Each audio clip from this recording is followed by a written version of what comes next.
ভারতের Siliguri corridor chicken neck বা মুরগির ঘাড় হিসেবে পরিচিত। এই করিডোরকে দুধারী তলোয়ার, অ্যাকিলিস হিল বা গোড়ালি হিসেবেও ডাকা হয়। ভৌগোলিক অবস্থানের গুরুত্ব এবং ভারত প্রজাতন্ত্রের যোগাযোগ, নিরাপত্তা ও রাজনৈতিক বিবেচনায় শিলিগুড়ি করিডোরকে এত নামে ডাকা হয়ে থাকে। ভৌগোলিকভাবে শিলিগুড়ি করিডোর ভারতের পশ্চিমবঙ্গ প্রদেশে অবস্থিত। এই করিডোরের দৈর্ঘ্য প্রায় 60 কিলোমিটার, এর প্রস্থ প্রায় 22 কিলোমিটার। মূল ভারতীয় ভূখণ্ডের সঙ্গে উত্তর পূর্ব ভারত এই করিডোরের মাধ্যমে যুক্ত। যদি এই করিডোর না থাকতো তাহলে মূল ভারতীয় ভূখণ্ডের সঙ্গে উত্তর পূর্ব ভারতের যোগাযোগ বিচ্ছিন্ন হতো, কারণ উত্তর পূর্ব ভারত পুরোপুরি স্থলবেষ্টিত। এর আশেপাশে কোথাও কোনো সমুদ্র নেই।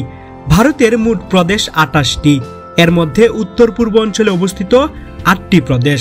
এগুলো হচ্ছে সিকিম, আসাম, ত্রিপুরা, মেঘালয়, মিজোরাম, মণিপুর, অরুণাচল এবং নাগাল্যান্ড।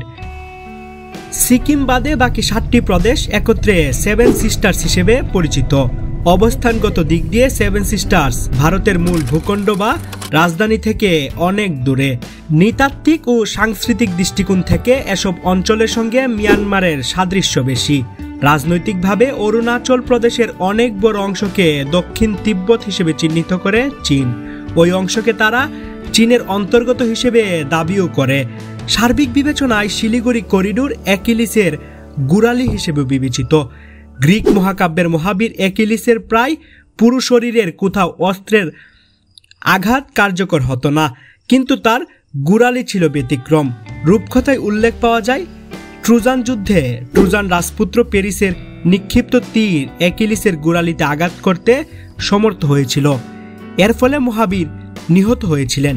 আপাত দৃষ্টিতে শক্তিশালী কারো গুরুত্বপূর্ণ দুর্বলতাকে অ্যাকিলিস হিল বলা হয়ে থাকে। 1947 পরবর্তী ভারতের রাষ্ট্রীয় ভৌগোলিক অখণ্ডতা রক্ষার্থে গুরুত্বপূর্ণ করিডোর হচ্ছে শিলিগুড়ি করিডোর। বাংলাদেশ স্বাধীন হওয়ার আগ পর্যন্ত এই করিডোর অনেকাংশে অরক্ষিত ছিল। 1975 সালে স্বাধীন সিকিম ভারতের সঙ্গে যুক্ত হয়ে একটি প্রদেশে পরিণত হয়। এতে শিলিগুড়ি করিডোরের নিরাপত্তা বাড়ে। শিলিগুড়ি করিডোর দিয়ে যে রেলপথ গেছে সেটিতে মাত্র একটি লাইন আছে। এই করিডোরটি প্রায়ই ভূমিধস এবং অন্যান্য প্রাকৃতিক দুর্যোগের কবলে পড়ে ক্ষতিগ্রস্ত হয়। এই করিডোর থেকে চীনের দূরত্ব খুব বেশি নয়।